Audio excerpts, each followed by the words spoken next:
Alright, I'm going to do a tutorial on my literal #1 fly. It's a fly I've been working on quite a bit over the last couple years and kind of dialing it in and getting it exactly where I want it. It's a fly that I kind of came up with myself, my own creation. I very, very rarely do I talk like that because I've always believed that in the world of fly tying, pretty much everything's been done, and it's kind of hard to, see an original idea, but it's at least original in my mind, and I've been fishing it pretty much exclusively for the past couple of years. And it's easily the most productive fly that I use, and more often than not, and by that I mean like 99% of the time, if I'm Euro nymphing, this is what I'm using, and I don't even mess around with, what river I'm on, what's hatching. I don't toy around with any of that. I literally am at the point where I just use this. And, I know that's probably not the best thing, but it puts fish in my net, so I don't really have anything to complain about. Big fish, too. I've caught very large fish on this pattern. That's kind of what we're going to end up with here. I call it the ADK Euro Stone. Pretty similar to the golden stonefly that I tie as a regular fly, a non-Euro nymph, but a couple of little changes. Now, as I go through this, there's a couple of key things that I want to point out that are a little bit weird. It does seem like a a pretty straightforward fly to tie, and it is. We're not going to use any kind of crazy techniques here, but there are a couple of things that you got to pay attention to make the fly do what you really actually want it to do. So we'll go through some basics here first. Hook-wise, I love the ahrex FW550. This is becoming one of my absolute favorite hooks. I've got the 550 with the barb on it. Sometimes these are hard to get. I think it's the 551 that's barbless. But I waited weeks and weeks and weeks, and the fly shop just didn't have them in. So I'm like, you know what? I'll just get the barbs and mash them down. But either way, the FW 550s or the 551s, really, really good Euro hook. An ahrex guy at the International Tying Symposium gave me a pack to kind of try out, and I've never looked back. Bead-wise, that is this the package? Yeah, that is a firehole stone in mounds, and that is 4.0. And this bead here is just a standard regular slotted tungsten bead. So there are 2 slotted tungsten beads on this fly to help get it down. And the reason why I do that is because Euro nymphing is not really something, in my opinion, that you can just take a fly and just throw it on your rod and just kind of, start fishing. Euro nymphing is an actual setup, everything from the rod to the tippet down to the fly. There's a lot going on there, and when you have a regular nymph that's covered in dubbing that's going to be absorbing water, you lose sink rate, and that's the last thing you want when you're Euro nymphing. So there's a couple of things with this fly that help to kind of alleviate the loss of sink rate, and the double tungsten bead is certainly part of that. And while I'm gabbing, all I'm doing is I'm just filling in the slotted portion of the bead with some thread to kind of keep that from spinning around on me. So I was just building up some bulk underneath there, and then we can actually start tying the fly. All right, so I'm just using some 6/0 brown Vivas here. I like to have a thread with a little bit of oomph to it. You don't have to get super technical here. So what I'm going to do is tie this body the same way that I tie my regular golden stones. And all I'm going to do is lay a thread base down just until we start getting into the bend of the hook. Then I'm going to double the thread back over, and I'm going to double it all the way back for kind of a double thread base there. And then I'm going to switch back and go all the way to the back again. Now, the reason why I do this, and I have a video on my YouTube of a rubber leg version of this fly and the golden stone that I referenced in the beginning. And I kind of say in that video too that, a stone fly doesn't have tails that splay out the way that a mayfly does. So I kind of build up a little bit of a bulkier base body so the biot sticks straight out. And again, I know in the world of, fishing for trout, I mean, it's probably going to say who cares. And you're right, the fish probably really don't care. But, I like to try to mimic what I'm throwing as much as I possibly can. So this thicker thread base, this triple layer here, what that's going to do is it's going to help the biots to kind of lay off the back of the fly and not splay out too much, kind of like the way an actual stone fly looks. And on that note, what I'm using for biots is I use duck biots for all of my nymphs. I know goose biots are a really popular material for this, but goose biots, in my opinion, are just way too big for nymphs. I see a lot of copper johns tied with goose biots and got big, giant biots coming off the back of the fly. And I just think, when have you ever seen a mayfly nymph with big, giant tails coming off them? It just doesn't make any sense to me. So these duck biots are much finer, and I think that they're way more appropriate for nymphs. So that's what I've been using for quite a long time.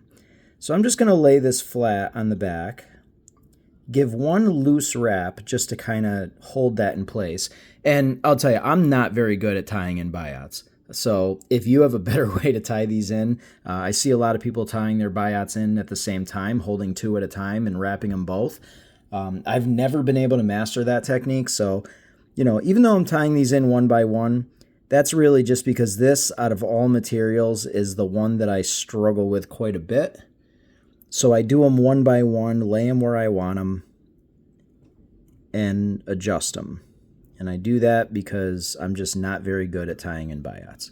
So, and once I get them where I want them, I frantically tie them down because I don't want to mess with them anymore. Even when I started tying, those always kind of got to me. All right, so now we've got the basis of our body. We got everything all set, ready to go. So the next thing what I'm going to do is I'm going to cut off a piece of this vinyl rib in brown, and this is going to be midge size. The next size up, I think, is maybe nymph size, and that's just a little too big. So you're going to want the nymph size of this. Snip off a little piece of that. And I want to lay this down on the side of the body, so I'm just going to kind of slip that in there, get a nice loose wrap just to get it attached to the side. And then I'm going to go 1, 2, 3, 4, 5 wraps. Double back, and then 1, 2, 3, 4, 5 again. Double back to the starting point. And what we're doing here is building up a taper, which I'll explain why in a minute. I'm going to go back down again. And that's going to give us a nice little tapered underbody, which when you're tying a fly with a dubbed body is not always necessary, but it is here for a specific reason. I want to fill in that space more so with thread than dubbing. Now, I said in the beginning of the video that Euro nymphing is not something that you can just take a random, just a random fly, put it on a jig hook and say, hey, I'm Euro nymphing now. You're going to lose a lot of sink rate. One of my absolute favorite flies in the world is the Sable Ugly. And I've been tying a bunch of them. I got one right here. So that kind of fly right there. See all that dubbing and all that massive stuff? That's really, really going to affect your sink rate. So, if you're fishing a place with any kind of depth, that type of fly is not really going to be conducive to Euro nymphing. So you got to be careful how you affect your sink rate. So by building that tapered underbody, I'm using a little bit less dubbing. And speaking of the dubbing, I'm going to take a little bit. I don't even know if you can see that in the camera. That's not really a whole lot of dubbing. And I'm going to make a really, really thin dubbing noodle. You want to make sure that you're really just taking a little bit more dubbing than you would need to cover up your thread, and just make this really, really thin. And the reason why you want it thin is because you want it to just cut through the water. You want the weight of the two beads to do their thing and not be hindered by the water resistance of the dubbing. If you ever want, take a pitcher, just a standard pitcher, something that you would make Kool-Aid in or something for your kids. Take something like that that's got some height to it. Take a really, really heavy weighted nymph and take something like a Perdigan nymph, like something that's made for Euro nymphing, and just drop them in the water at the same time. Even though that dubbed nymph is going to have way more weight to it, that Perdigan nymph is just going to just plummet and just boom, hit the bottom right away. There's actually there's a guy that's local in my area, White Dog Outdoors, and he's a guide in the area. He has an awesome YouTube channel that touches on all kinds of different things. I don't remember the title of the video, but if you go into it, you can find it. He actually has a video where he does exactly that, drops 2 nymphs in, and you can see the perdigan just boof right to the bottom. So that water resistance is really what you're shooting for.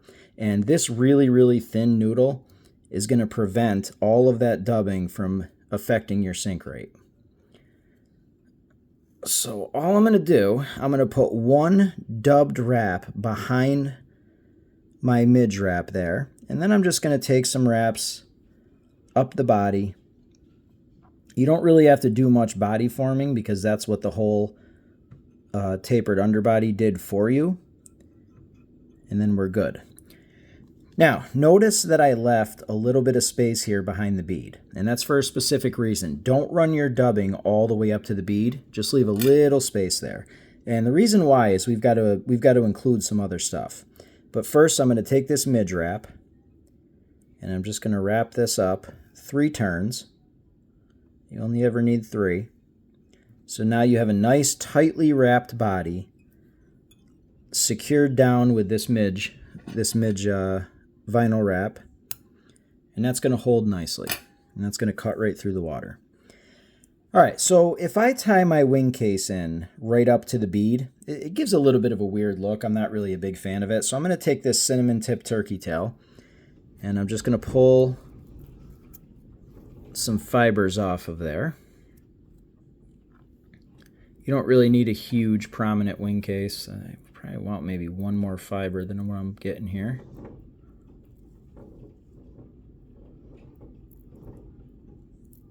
Hopefully that wind is not coming through the video. We're getting some wild winds here today. All right, so now that I've got a little chunk of this turkey tail here, I'm just going to kind of, snip off a little chunk there so I have a bit of a tie-in point. I'm going to lay it flat on my side of the hook. Give a nice loose wrap just to gather the fibers. Put a little force on it to get it up to the top of the hook. Pull the excess through and tighten that down. So you're going to need a total of 6 biots, and this is where this fly is a little different from the one that I already posted. The one that I posted a while back, I tied with rubber legs, and don't get me wrong, that fly is just as effective, but when I fished a little deeper water, those rubber legs kind of really affected my sink rate, and I was having a hard time getting the fly down. So I do still fish the rubber leg one for, shallower water, but for deeper water, and really, any water, this has really kind of been my go-to. So I'm going to take this biot, and I'm going to run the point of the biot back to about where I made my second wrap of that vinyl midge wrap. And I'm just going to tie that in. And you're going to have just a little bit of a biot sticking off the back there. And we'll go and put the same thing on the other side of the same length. And again, I'm tying these in one by one because I'm just awful at this, but whatever. That one's sticking up on me a little bit. Stupid things.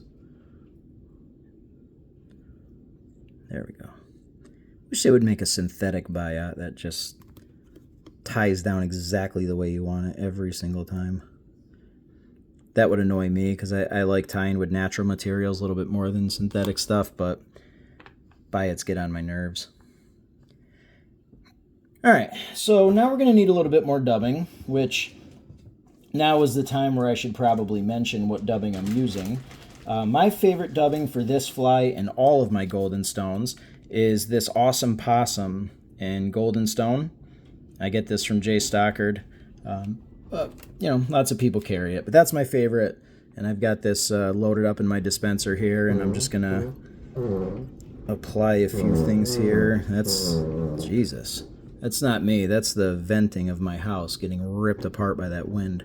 Jesus. So I'm just gonna dub up a little noodle here. Again, tightly as I can, and I'm just going to fill in this little space here with a couple of wraps of dubbing.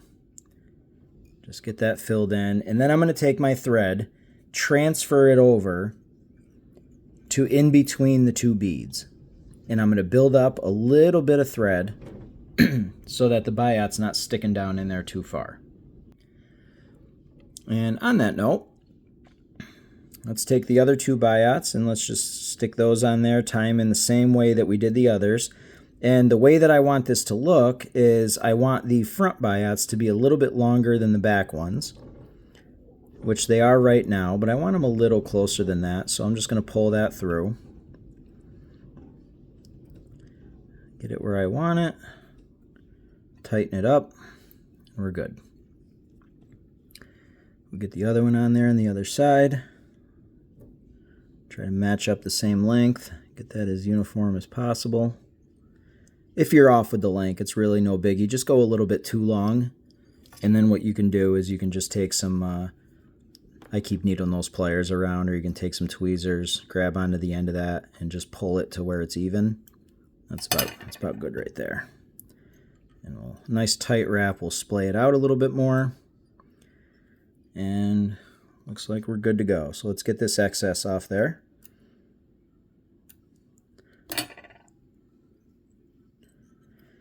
Okay, fold your wing case over.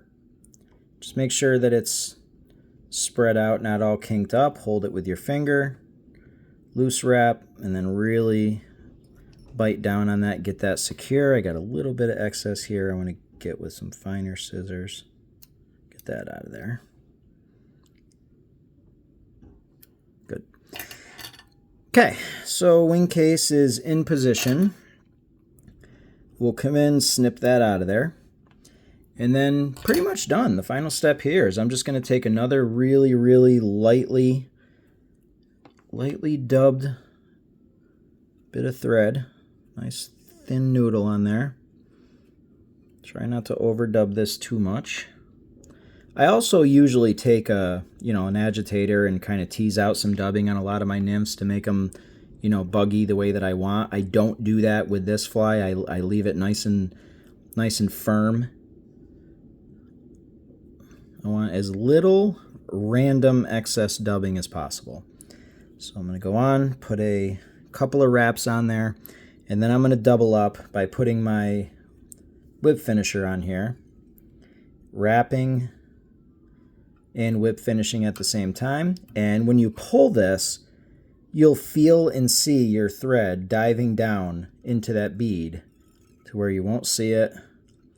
I'll do a second whip finish. If you want to throw some cement on there or anything, I just busted my thread, but that's really no big deal. I'll just get that out of there and cut that. A lot of times if I break my thread, I know my knot's a little bit weaker, so sometimes I will double back with a little bit of cement. I'll do that later after I stop the video. But other than that, that's pretty much it. That is my ADK Eurostone. This is a fly that has really, really gotten me to the point where, I just do things that maybe I shouldn't be doing, and maybe some other fly fishermen probably wouldn't agree with. I just, I go to the river and throw one of these on and go. I tie them in bulk because I use them so much. I always have them available to me. I mean, right now on my desk, I don't know how many are here, but there's probably about 3 dozen here in my hand, loading up for spring. Use this fly pretty much all the time. I catch numbers. I catch large fish. I've some of my largest fish that I've caught in the past couple years have been on this exact fly. I can't speak highly enough for it. It's not difficult to tie. Just buy the proper materials and just pay attention to a couple of things, mainly being the sink rate and, dubbing it up nice and firmly. And try the duck biots. The goose biots, I said before, are really big. And I think that is more important even with the Euro nymphs, because if you're using a big, thick goose biot, that's just another material that's going to affect your sink rate. These duck biots are nice and thin. They cut right through the water. They don't really affect your sink rate. And I just think they're a better material. I'm a big fan of duck biots for nymphs. And I'm not quite sure why that's not just the standard when people tie nymphs. But, to each their own. It is what it is. But either way, this is my fly, my little creation. There might be something else out there like it. But in my own head, That's what I came up with. Fantastic fly, easily my most productive fly. I would definitely recommend if you Euro nymph that you tie up a bunch of these. And if you have any questions or anything, let me know. And if you do tie it up and give it a try, throw up some comments how it worked for you. I'm really curious to see if it worked for you. This is a fly that I'm really invested in as far as, how well it works because, like I said, I'm kind of putting my name on it. So let me know how it works for you, if it's successful. And if you have any questions or anything, and tie some of these up. It's really something you should have in your box.